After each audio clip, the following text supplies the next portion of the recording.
Kitab Kidung Agung pasal 1 ayat 9 sampai 17 dan pasal 2 ayat 1 sampai 7. Saya baca untuk Bapak Ibu jemaat Tuhan dan Bapak Ibu yang bawa Alkitab bisa mengikutinya dalam hati.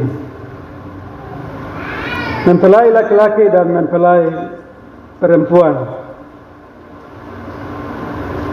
Dengan kuda betina daripada kereta-kereta Firaun, kuumpamakan engkau manisku. Moleklah pipimu di tengah perhiasan-perhiasan dan lehermu di tengah kalung-kalung. Kami akan membuat bagimu perhiasan-perhiasan emas dengan manik-manik perak. Sementara sang raja duduk pada mejanya, semerbak bau narwastuku. Bagiku kekasihku bagaikan sebungkus mur tersisip di antara buah dadaku. Bagiku kekasihku setangkai bunga pacar di kebun-kebun anggur En-Gedi. Lihatlah cantik engkau manisku, sungguh cantik engkau, bagaikan merpati matamu. Lihatlah tampan engkau kekasihku, sungguh menarik, sungguh sejuk ketiduran kita. Dari kayu aras balok-balok rumah kita, dari kayu eru papan dinding-dinding kita. Bunga mawar dari Saron aku, bunga bakung di lembah-lembah. Seperti bunga bakung di antara duri-duri, demikianlah manisku di antara gadis-gadis. Seperti pohon apel di antara pohon-pohon di hutan, demikianlah kekasihku di antara teruna-teruna. Di bawah naungannya aku ingin duduk, buahnya manis bagi langit-langitku. Telah dibawanya aku ke rumah pesta dan panjinya di atasku adalah cinta. Kuatkanlah aku dengan penganan kismis, segarkanlah aku dengan buah apel, sebab sakit asmara aku. Tangan kirinya ada di bawah kepalaku, tangan kanannya memeluk aku. Kusumpahi kamu putri-putri Yerusalem, demi kijang-kijang atau demi rusa-rusa betina di padang, jangan kamu membangkitkan dan menggerakkan cinta sebelum diingininya. Sampai di sini jawab pembacaan firman Tuhan. Pujian kepada Kristus kekal selama-lamanya. Haleluya.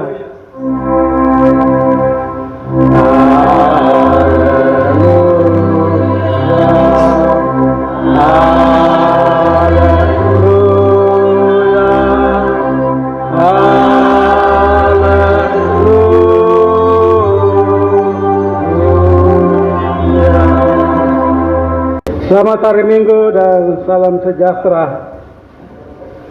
Bapak Ibu Jemaat, pemuda, anak-anak, warga Jemaat Pengharapan yang ada di Rayon Oikumene, tapi juga dari rayon-rayon tetangga juga yang bisa juga ikut ambil bagian bersama-sama dengan persekutuan Jemaat yang ada di Oikumene. Pembacaan Kidung Agung pasal 1 ayat 9 sampai 17, pasal 2 ayat 1 sampai 7. Ketika kita ada dalam minggu keempat, minggu ibadah dalam bentuk kontekstual yang kita ada sama-sama, dan di minggu-minggu yang akan datang, minggu keempat itu semua datang dengan pakaian adat ya. Pakaian adat Ambon, Toraja, apa semua. Ya, itu namanya ibadah kontekstual. Semua datang dengan pakaian adat ya. Semua datang dengan membawa selain persembahan yang kita beri lewat tangguh, ada persembahan membantu orang-orang susah, orang-orang miskin yang ada di lingkungan di mana kita. Itu yang tujuan ibadah kontekstual itu di situ. Kalau ada meja yang ditaruh, tujuannya untuk menolong janda, duda, keluarga-keluarga yang tidak mampu, dan pemberian jemaat bisa menolong mereka di tengah-tengah kesusahan mereka. Pembacaan firman hari ini memang indah sekali ya. Kata-kata cinta. Ya. Ya, tema sentral adalah cinta yang mendukung dan menyejukkan. Ya. Saya lihat KSP 1 dari berbagai suku-suku ada, tapi dia menyanyi lagu biak. Cinta itu seperti begitu. Berbeda-beda tapi hati penuh dengan cinta. Mereka yang dari Maluku maju menyanyi, ya, sobaku kumpul, puji tete manis, indah, cinta Tuhan. Ya. Yang dari Timur menyanyi, bagaimana kau duduk begini, kumpulan tinggal di Tompo KSP, lingkungan di mana kau tinggal, cinta juga harus terjalin seperti itu. Ya. Cinta yang mendukung dan menyejukkan. Menggenapi Mazmur 133 ayat 1 dan 3. Alangkah indahnya dan baiknya apabila saudara-saudara diam dengan rukun. Seperti minyak Harun, seperti embun gunung Hermon, ayat 3 bilang, Tuhan hanya tinggal perintahkan berkat. Berkat untuk orang hidup rukun itu. Berkat untuk keluarga hidup dalam cinta kasih yang rukun itu. Berkat Tuhan, ayat 3 untuk mereka. Itu. Cinta yang mendukung dan menyejukkan. Harus ada pembaruan, harus ada perubahan. Terulang ketiga, tujuannya ada pembaruan umat ciptaan. Dan kebiasaan-kebiasaan. Cinta-cinta yang palsu buang, cinta-cinta yang murni, cinta yang dari Tuhan. Yang pakai dalam kehidupan kita. Ya. Apa itu cinta? Kita kenal dengan perempuan yang luar biasa yang dunia memberikan penghargaan, itu Mother Teresa. Ya. Mother Teresa punya kata-kata bijak, dia bilang begini, jika Anda tidak dapat melakukan hal-hal yang besar, lakukan hal-hal kecil itu dengan cinta yang benar. Kalau tidak mampu melakukan, lakukan saja dengan cinta yang tulus, ikhlas itu. Cinta yang murni, bukan cinta yang pura-pura, bukan cinta yang kepalsuan. Jadi dia tulis, jika Anda tidak dapat melakukan cinta yang besar, dengan cinta yang sedikit saja juga kau mampu melakukan itu. Cinta yang sedikit, tapi cinta yang tulus. Cinta yang dari Tuhan. Cinta yang tulus itu, Mother Teresa bilang begini, diikuti dengan sikap yang penuh cinta. Seorang mengatakan mencintai itu menjadi benar jika tindakan juga itu penuh dengan cinta kepada yang dicintai. Tidak ada dengan embel-embelnya, tujuan-tujuan tertentu. Cinta yang tulus. Contoh, saya memberikan barang cinta, saya menolong dengan tidak mengharapkan apa-apa. Cinta. Demikian juga ketika Bapak Ibu Saudara dan saya mengatakan mencintai tanah kita, tanah Papua. Biar Bapak Ibu tinggal bukan dari Papua, tapi tinggal di sini, kami mencintai tanah Papua. Kamu mencintai, kami mencintai kompleks Oikumene, daerah sekitar yang tinggal. Cinta itu diwujudkan dengan jaga lingkungan itu. Orang buang kali sebarang apa, buang sampah, lu harus mencintai ini, tuan punya lingkungan, jaga sama-sama. Contoh seperti begitu, mencintai tanah, mencintai tempat lingkungan, jaga lingkungan itu. Terhadap orang-orang yang tidak benar. Ya. Demikian juga kalau Bapak Ibu bilang, saya cinta Yesus, saya cinta Allah Bapa, lakukanlah juga firman-Nya. Hidup seperti Kristus. Teladannya, saya cinta Tuhan. Tidak saya bilang seorang Kristen saya cinta Tuhan, tapi karakter cara hidupnya tidak seperti itu. Omong kosong.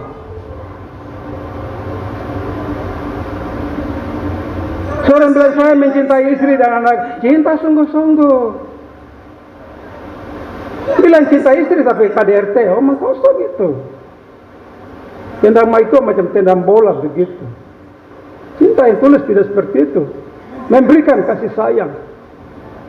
Begitu juga istri terhadap suami, orang tua terhadap anak-anak. Dia anak-anak dia cinta, memberi yang dengan seluruhnya untuk keluarga, itu cinta. Apa tujuan penulis Salomo menulis kitab Kidung Agung? Kalau tom baca seluruh kitab Kidung Agung ini, tom geli juga ya, karena ada kata-kata porno, kata-kata tabu, ada kata-kata seks, tapi itu cinta yang murni, cinta dari Allah. Bukan cinta yang manusia itu, cinta yang tidak betul itu, birahi itu, hawa nafsu. Tidak, ini cinta yang dari Allah yang Amsal tulis dalam seluruh kitab Kidung Agung yang tom kalau baca itu rasa geli. Itu cinta dari Allah, cinta dari Tuhan, cinta dari Taman Eden. Ya. Seluruh kitab Kidung Agung walaupun kita baca ada berbau tabu, seksual, porno, tapi dalam kontrol Roh Kudus. Nah. Kitab ini dalam ilham Roh Kudus. Dimasukkan ke dalam Alkitab untuk menggarisbawahi asal ilahi cinta yang berasal dari Kejadian pasal 2 ayat 18 sampai 25. Seks itu mulai dari situ. Seks yang suci kudus dari Tuhan itu waktu Allah menciptakan Hawa, dia kasih kepada Adam. Demikianlah seorang laki-laki meninggalkan ayah dan ibunya dan dia pergi menyatu sedaging. Pada saat itulah cinta itu terjadi. Seks yang kudus itu cinta murni. Jadi walau dosa telah menodai Adam dan Hawa jatuh sampai pengalaman manusia itu, Allah ingin manusia tahu bahwa pernikahan itu sebuah yang murni dan indah. Pernikahan yang benar-benar diberkati oleh Tuhan. Begitu perilaku seksual yang tidak wajar itu, homoseksual, ya. Seorang laki-laki mencintai seorang banci itu bukan cinta itu, hawa nafsu itu. Homoseks, laki-laki dengan laki-laki saling mencintai, hawa nafsu, bukan cinta dari Tuhan.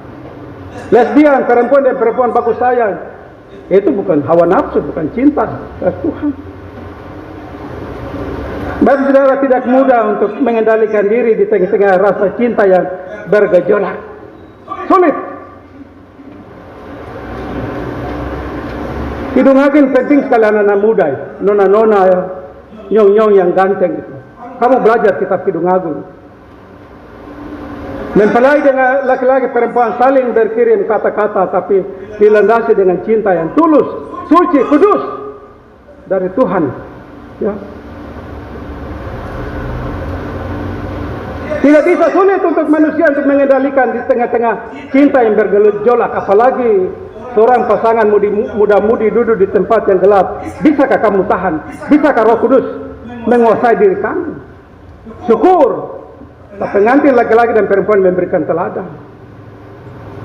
Mereka tidak bisa terjebak. Walaupun dalam hati itu membara, emosi, tapi mereka bisa kendalikan. Cinta yang benar harus dibawa pada saat mana. Banyak orang akhirnya terjebak dalam cinta yang dipenuhi hawa nafsu, yang pada akhirnya cinta yang membawa dirinya, yaitu laki-laki dan perempuan, bisa mabuk asrama dan asmara, dan mereka juga bisa jatuh ke dalam dosa. Orang bilang habis mani cepat dibuang karena cinta, emosi, cinta yang tidak terkontrol. Anak-anak muda ini harus, Amsal ini penting sekali untuk kamu belajar hari ini, Bapak Saudara jemaat Tuhan.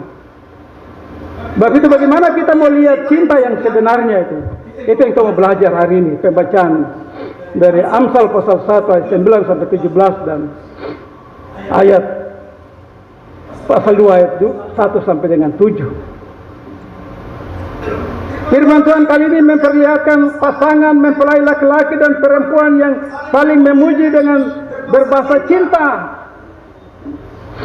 Ya zaman sekarang canggih, orang baku pesan pakai HP saja bisa. Dulu kan terada, tidak ada canggih-canggih, pakai surat-surat saja. Ya, ini orang tua ada ini. Benarkah tidak? Iya. Tulis catatan kecil, titip di adik, kau tolong kasih di sana. Surat itu dia baca ulang-ulang sampai taruh di bawah bantal lagi. Ya, dia harap lagi mudah-mudahan kau cepat balas ini supaya saya dengar kau kata apa lagi cinta kah? Ya itu orang tua dulu. Kalau zaman sekarang ya nyon-nyon dengan nona kamu hanya cukup PKP saja. Bisa kamu katakan dulu tidak dong pakai surat-surat potong kecil. Walaupun kertas itu kotor tapi kata-katanya itu yang indah. Ya itu cinta dulu. Maka kita lihat di ayat 9 dengan ayat 10. Ya di sini ditulis ya. Dengan kuda betina daripada kereta-kereta Firaun, ku umpamakan engkau manisku. Ya. Moleklah pipimu di tengah-tengah perhiasan dan lehermu di tengah kalung-kalung. Ini laki-laki memuji penampilan mempelai perempuan. Manisku. Kalau di sini kalau dengar kata kalau saya panggil seseorang manis, sayang, kita perasaan sudah lain. Wih, dia panggil saya. Tapi kalau ini manis, kata manis ini dalam bahasa Ibrani adalah kawanku, sahabatku. Itu bukan manis yang macam kita bicara langsung orang terlebih. Dia panggil saya manis, berarti ada sayang saya. Tidak. Walaupun mereka berpacaran, tapi mereka panggil manis itu dalam arti sahabatku, kawanku, cinta yang terkontrol. Tidak salah itu. Ya. Itu dalam istilah kasih yang dipakai sebelum menikah. Kuda betina di sini gambaran seorang perempuan yang cantik, sangat jelita. Mereka biasa menyebut dengan kuda betina. Dan dia cantik sekali perempuan. Jadi arti pujian dalam ayat 9 dan 10 kata-kata ini adalah cantik sekali perempuan. Cantik yang bukan cantik yang menggoda ya. Cantik yang tanpa cacat celah perempuan itu. Gadis Sulam itu. Gadis Sulam itu istri pertama Salomo. Perempuan hanya perempuan desa, tapi dia sangat jelita. Salomo mengajak untuk tidur dan dia tidak berani untuk memberikan kecuali nikah baru dia bisa serahkan mahkota hidupnya itu gadis Salma. Itu yang Salomo tulis karena ingat dia punya cintanya itu, dia punya kebaikannya, dia punya prinsip hidupnya yang sulit. Tidak ada perempuan seperti gadis Salma itu. Mau menjatuhkan dia sulit. Seorang laki-laki dengan rayuan apapun mau menjatuhkan gadis Salma sulit. Itu tanpa cacat celah. Dari ujung rambut sampai di ujung kaki itu tanpa cacat celah. Kudus, saleh, soleha. Orang Muslim bilang soleha. Kudus, tak bercacat. Baik kecantikan bagian luarnya pun bagian dalamnya. Kudus, suci. Itu dia memuji. Selanjutnya di ayat 11 selanjutnya diakhiri dengan satu keinginan sang mempelai laki-laki untuk membuatkan sesuatu dapat memperindah dan mempercantik sang kekasih. Itu ditulis di ayat 11 ya. Kami akan membuat bagimu perhiasan-perhiasan emas dengan manik-manik perak. Adakah seorang bapak yang demi istrinya tetap cantik? Dia rela beli istri punya baju yang bagus mahal. Kau pakai sebab mama, kau cantik, kau jalan di luar di mana, tetap kau cantik. Syukur kalau ada bapak-bapak yang begitu. Ya. Mengorbankan untuk istrinya tetap cantik. Iya. Ini kudus suci, bukan istrinya supaya digoda orang lain. Tidak, dia mau istrinya tetap kelihatan itu. Pengantin laki-laki seperti itu, dia berkorban untuk, padahal dia itu pakaian apa? Dia hanya pakaian seorang gembala. Dari Salma yang dia kasih tinggal Salomo. Ketika Salomo mulai menjadi raja kaya, dia undur diri, dia tidak mau perempuan yang sulit, yang tidak mau harta begitu, kekayaan dia tidak mau. Dia kasih tinggal dan dia hanya pergi berpacaran dengan seorang penggembala domba. Penggembala domba dia bilang biar saya punya pakaiannya pakaian gembala, tapi yang penting kekasih ini saya mempercantik dia. Bagaimana seorang bapak bisa mempercantik ibu ya? Begitu kamu dengar firman ini, mama tuntut saja. Kau dengar firman, kau kasih cantik saya. Ya, harus firman Tuhan, bukan sebuah yang tabu, sebuah atau berporno, tidak. Cantik untuk sebuah keluarga yang awet. Ya. Kita lihat di ayat 12 sampai dengan 14 terjadi monolog. Monolog itu laki-laki yang dia bicara sendiri. Apa yang harus buat untuk perempuan ini? Ya, itu kita bisa baca di ayat 12 sampai dengan 14. Sementara sang raja duduk pada mejanya, semerbak bau narwastu. Bagiku kekasihku bagaikan sebungkus mur tersisih di antara buah dadaku. Kayak ada aneh-aneh, ada buah dadaku. Ya. Apa maksud firman ini? Narwastu itu minyak yang mahal yang biasanya orang dari daerah Timur Tengah di Israel tidak ada. Mereka harus rela untuk pergi ke India di Gunung Himalaya. Di situ mereka dapat narwastu itu. Sejenis rumput yang wangi, bunga yang wangi. Dan harganya memang mahal. Orang bisa hanya dapat di Gunung Himalaya. Di lereng-lereng itu narwastu itu banyak di situ. Mur adalah damar yang berbau harum yang dari kulit kayu pohon balsem. Itu biasanya hanya tumbuh di Arab atau di India. Orang Israel rela untuk pergi cari-cari mur itu. Makanya waktu Yesus lahir itu orang-orang dari timur itu datang bawa mur. Karena itu daerah itu memang mereka kaya. Tapi apa arti dari ayat 12 dan 14? Kadang-kadang perempuan-perempuan daerah Timur Tengah itu mur itu yang wangi-wangian dia isi di kantong mur lalu dia bisa taruh di dalam BH-nya antara susu dengan BH dia taruh di situ supaya biar di sepanjang hari jalan juga wanginya tidak akan hilang. Kalau kita kan hanya beda saja siram di badan jadi kena angin ya hilang. Tapi mereka itu karena taruhnya di BH di dalam BH jadi di sepanjang jalan juga hari juga dia jalan wangi itu tetap ada. Tapi arti dari kata-kata ini adalah laki-laki berjanji bagaimana dia akan menjaga, merawat, memelihara kekasihnya seperti mur yang wangi itu. Dia akan menjaga dia seperti mur. Ya. Kekasih mempelai laki-laki bersama-sama dengan dia perempuan itu menyegarkan seperti minyak mur itu. Perempuan juga dia balas di ayat 13 bagaimana arti dari mur ini. Bagi mempelai perempuan juga menyatakan kepada mempelai laki-laki kekasihnya bagaikan sebungkus mur yang tersisip di antara buah dadanya. Kalau perempuan dia lagi menangis, dia taruh dia punya kepala di dadanya, di laki-laki, di antara susu dua ini dia taruh sebagai rasa dilindungi begitu. Arti dari ayat 12 dan 14. Perempuan yang lemah, lembut, yang susah tidak berbuat apa-apa, kadang-kadang dia merelakan kepalanya taruh di dada laki-laki. Dia terlindungi betul.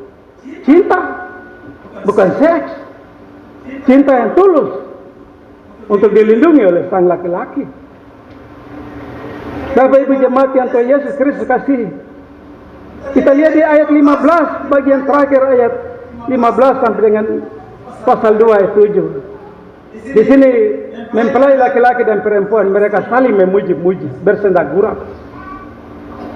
Laki-laki memuji perempuan, saya punya pacar kekasih ini tidak ada seperti perempuan-perempuan yang di Yerusalem. Begitu perempuan juga memuji, saya punya laki-laki mempelai ini tidak ada seperti mempelai laki-laki yang ada di Yerusalem. Maka digambarkan di ayat 15 dengan mata itu ya. Lihatlah cantik engkau manisku, sungguh cantik engkau bagaikan merpati. Lalu saudara kalau lihat pombok yang dia hinggap, merpati sulit kita lihat pombok saja. Kalau kita lihat dari samping matanya begitu biru, ada merah sedikit dan betapa cantiknya. Dan nanti laki-laki menggambarkan perempuan ini cantiknya seperti merpati, tatapan matanya. Ya. Tatapan matanya, makanya Amsal menggambarkan kenapa mata itu. Mata itu sangat penting untuk menunjukkan bahwa mata adalah jendela hati menyampaikan pesan cinta. Mulut bisa menipu tapi mata tidak bisa menipu. Seorang bapak, seorang ibu tatap saya, lalu saya perhatikan kenapa dia tatap saya datang. Tadi saya lihat macam ibu tatap saya terus, kenapa? Tidak mungkin dia akan jujur ketahui, pasti dia akan kasih tahu yang lain. Tapi mata tidak bisa menipu. Mulut bisa menipu, hati bisa menipu, mata tidak. Ada karena begitu, makanya mata begitu penting sekali. Dan Yesus bilang dalam Lukas pasal 11 ayat 34, jika matamu jahat, gelaplah seluruh hidupmu. Jika matamu baik, teranglah jalan hidupmu. Mata penting sekali dalam kehidupan kita. Ya. Sungguh sejuk petiduran kita laki-laki, bagaimana merayu perempuan petiduran kita. Petiduran kita tidak bisa salah artikan. Petiduran yang berbau, bukan sebuah yang berbuat dosa. Ya. Ini hal yang positif. Kepolesan gadis Salma itu tidak mempergunakan lirikannya untuk memikat hati, walaupun dia cantik, tidak pernah dia membuat untuk laki-laki jatuh padanya. Makanya kita lihat dari minggu-minggu yang lalu, kita dari Kidung Agung pasal 4, mempelai laki-laki menggambarkan perempuan seperti gunung di Lebanon, seperti singa-singa, seperti belukar-belukar. Artinya sulit laki-laki untuk mendekati. Begitu dia jaga prinsip hidupnya, orang merayu dia sulit untuk mendekati. Ini menjadi teladan bagi nona-nona, gadis-gadis yang muda, yang tidak kena rayuan gombal dari seorang laki-laki yang penuh dengan hawa nafsu. Saya belajar dari gadis sulam. Walau si mempelai laki-laki memuji dirinya di ayat 12 dan 17, si gadis tetap membandingkan dirinya hanya dengan bunga bakung saja. Laki-laki bilang dia seperti mur, seperti narwastu, tapi dia bilang di ayat 1, kita baca itu ayat 1 ya, pasal 2 ayat 1 itu. Saya diriku hanya seperti mawar saron, bunga bakung yang di lembah-lembah. Di Gunung Karmel di Israel itu, di lereng-lereng di dataran itu, bunga-bunga bakung itu, bunga-bunga liar itu ada di situ banyak. Dan perempuan hanya membandingkan diri, saya tetap kerendahan hati sebagai bunga bakung. Sebuah kehidupan yang penuh dengan kerendahan hati. Kerendahan hati yang penuh dengan kekudusan. Itulah sebabnya hubungan cinta itu harus memberi kesejukan, kenyamanan, kedamaian, saling menguatkan, saling menyegarkan, saling menguatkan. Bukan sebaliknya saling menghancurkan. Cinta dalam rumah tangga tidak boleh saling menghancurkan. Terutama yang kebiasaan terjadi KDRT, tidak boleh. Saling menyejukkan sesuai dengan judul firman hari ini. Ceria cinta begitu indah sekali di dalam sebuah rumah tangga. Semua orang yang tinggal dalam rumah tangga membangun sebuah kehidupan yang penuh dengan cinta. Begitu ya cinta kita terbawa keluar di depan orang lain, orang akan melihat. Cinta harus dibangun di atas dasar yang kuat. Tidak hanya karena kesenangan semata, karena fisik semata. Seorang laki-laki ambil seorang perempuan karena dulu fisiknya bagus. Begitu badannya sudah berubah jadi drum, sudah cinta sudah hilang, sudah luntur. Tidak boleh. Cinta tetap sampai mati. Ya, banyak terjadi mu. Kalau itu ada badan bagus dulu itu, atau begitu juga. Kalau perempuan dia pun laki-laki dulu dia ambil karena ganteng bagus, tapi kalau sudah macam drum, perut sudah maju besar, sudah mulai cinta hilang, tidak boleh. Cinta itu sepanjang masa, ya harus terpelihara. Anak-anak muda ingat ayat 7 ini, kata-katanya keras sekali. Kusumpahi kamu putri-putri Yerusalem, demi kijang-kijang atau demi rusa-rusa betina, jangan kamu membangkitkan dan menggerakkan cinta sebelum diingininya. Cinta terjadi setelah perkawinan. Makanya gadis Salma diajak mempelai laki-laki untuk tidur, kecuali tunda nikah baru. Kau boleh, tunda boleh tidur. Nah, belum nikah, dia jaga diri betul itu. Perempuan gadis Salma itu. Kita bisa baca, kenapa kalau kita baca ini sampai 3 kali dituliskan kata-kata ini di ayat 7 ini. Kita bisa lihat di pasal 3 ayat 5, pasal 8 ayat 4. Kusumpahi kamu. Gadis Salma mempelai perempuan ini keintiman jasmani di antara dirinya dan kekasihnya yang dia inginkan keintiman itu terjadi sesudah menikah. Nah, nikah di gereja. Benar, kita ingat. Keintiman terjadi sudah nikah di gereja. Anak-anak muda di zaman sekarang. Nah, dunia dengan segala tawaran, kamu harus jaga diri. Nah, orang tua ajar anak-anak. Cinta terjadi setelah perkawinan, dikuduskan di gereja. Jadi yang terjadi saat ini kita bisa lihat, baru SMA kelas 2, kelas 3 sudah kecelakaan. Siapa yang salah? Orang tua tidak ajar-ajar nilai-nilai ini firman Tuhan. Anak-anak bisa celaka. Sadar kecil kita mendidik, menjaga anak-anak mereka akan pegang firman itu. Mereka akan jaga kekudusan itu. Begitu kita belajar hari ini dari dua mempelai laki-laki dan perempuan. Mereka memang terbakar asmara, tapi mereka tidak bisa sampai terjerumus kepada hal-hal yang dosa. Mereka tetap jaga di dalam bimbingan, kontrol Roh Kudus. Hubungan seksual hanya diizinkan bagi mereka yang sudah menikah dan disetujui dan diberkati oleh Allah. Harga mati, ingat. Tengah-tengah dunia yang maju, modern dengan segala macam tawaran, internet bebas, orang bisa lihat, terkontrol, tidak bisa sembarang. Perzinahan tindakan seksual yang tidak bermoral, homo, lesbian, dikutuk oleh Tuhan. Ya. Itulah sebabnya apa yang menjadi penerapan dari firman ini, Bapak Ibu mau pulang dan melakukannya. Pertama, kekudusan dalam menjalin sebuah relasi menjadi harga mati. Ya. Bapak tugas di luar, ingat harga mati. Istri anak-anak ada di rumah. Istri tugas mungkin keluar, ingat suami ada anak ada di rumah. Kekudusan, cinta tidak boleh dikotori. Ya. Harus hubungan intim laki-laki dan perempuan karena cinta, hawa nafsu bisa terjadi. Anak-anak muda habis manis siapa dibuang, akhirnya perempuan bisa bunuh diri. Karena itu cinta yang tidak terkontrol, ikut emosi, terbakar cinta asmara, terbakar rayuan. Di dunia yang sudah modern. Yang kedua, dunia boleh menawarkan cinta palsu serta menggoda kita. Cinta yang dipenuhi dengan hawa nafsu dan keinginan hati yang berdosa. Namun ingat, kita orang-orang yang dicintai oleh Tuhan. Kita tidak boleh mengotori cinta itu. Kita harus jaga cinta itu. Hukum yang ke-10 jelas sekali, setiap minggu 1 dibacakan. Jangan mengini istrinya, hambanya laki-laki atau hambanya perempuannya, hewannya, keledainya, atau apapun yang dipunyai sesama manusia. Jangan mengini.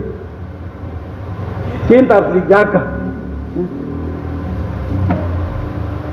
Kendalikan diri untuk penting itu Bapak Saudara. Anak-anak muda di zaman sekarang kendalikan diri itu penting. Belajar dari Ayub itu. Saleh, jujur, takut akan Tuhan, menjauh kejahatan. Ayub 1 pasal 1. Tempat ini prinsip hidup, karakter orang Kristen. Soleha, dari ujung rambut sampai ini tetap kudus di hadapan Tuhan. Tak bercacat. Cacat celah artinya secara fisik maupun rohani tidak bercacat. Harus kudus di hadapan Tuhan. Saya tidak mengatakan mencintai seorang, tapi saya menghancurkan hidupnya, tidak boleh. Saya cinta istri saya cinta suami saya, tapi menghancurkan suami atau istrinya. Ya. Kita bisa lihat beberapa tahun yang lalu istrinya bekerja sama dengan orang lain, calon willnya, lalu membunuh orang yang dioltekan itu. Ya. Pura-pura bikin dia dirampok, padahal sudah mengatur. Laki-laki sudah tunggu di ujung sana. Dan dia datang dan membunuh suaminya, tapi dia bilang itu dia diserang, dirampok. Padahal mereka sudah atur. Ketahuan juga oleh polisi. Terkutuklah ada istri atau suami yang begitu. Menjual istrinya hanya karena tujuan lain. Terkutuk dia. Dia boleh. Kebetulan mereka bukan orang Kristen, jadi tidak orang Kristen tidak boleh seperti itu. Menjual keluarga hanya dengan satu kepentingan, kesenangan yang lain. Tidak boleh. Hubungan cinta itu harus memberi kesejukan, kenyamanan, kedamaian, saling menguatkan, saling menyegarkan, saling menyejukkan, bukan malah sebaliknya, saling menyakiti dan dihancurkan. Di luar bicara, saya punya suami boleh, saya punya istri, tapi macam di dalam rumah, macam tikus dengan anjing begitu. Tidak boleh. Cinta dari dalam rumah terlihat. Cinta dalam rumah terlihat sampai di luar. Jangan cintai di luar saja yang dilihat, di dalam itu. Di luar jalan boncengan dan motor baku rapat, tapi di rumah itu macam tidak baku rapat begitu. Suami tidur sendiri, istri tidur sendiri, tidak boleh. Cinta harus sampai mati.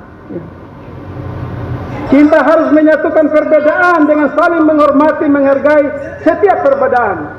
Cinta secara jemaat ini. Dan duduk sama-sama satu bangku.